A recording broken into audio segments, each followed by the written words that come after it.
Ito ako sa simbahan ngayon ng Balayang Batangas. Magkukuha kami ng picture. O, diba? Ganda na, ang ganda.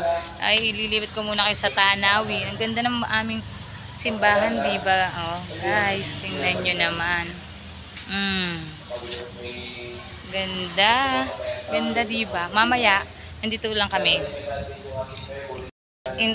Maghintay muna kami dito kasi hindi pa nadating yung kasal dahil meron pang patay, may misa pa ng patay.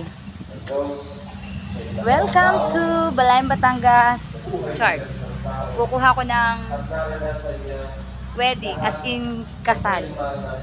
Yan guys, oh, tambay-tambay muna tayo. Mamaya itutour ko kayo sa loob ng simbahan pag okay na. Ikita ko sa inyo yung ayos ng simbahan, tsaka yung gano'ng kaganda yung aming simbahan dito sa Balayang Batangas. O, diba? Yan, tambay-tambay muna po kami dito, mag-aantay. Yan, mahangin po dito, guys. O, ay, diba? Ganda.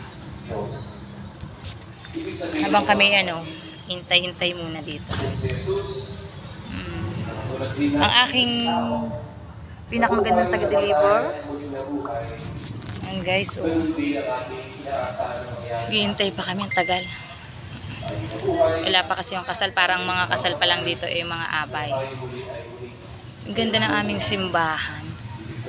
Alam niyo ba guys na ako ay freelancer, photographer. So guys, tingnan nyo naman kung gaano kaganda dito.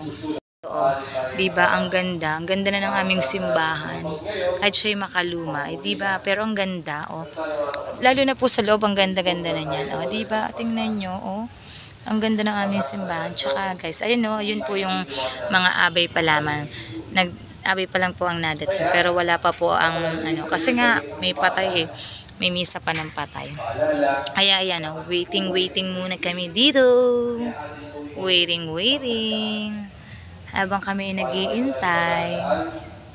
O, diba? Ililibot ko muna kayo sa labas ng simbahan ng Balayang Batangas. Diba? Sarap ng hangin. Kaya pala kami din tumambay. Ang sarap ng hangin. Diba? Ganda. Mamaya ko na ipapakita sa inyo ang wedding, yung kasal dun sa loob, sa aking next upload. Bye!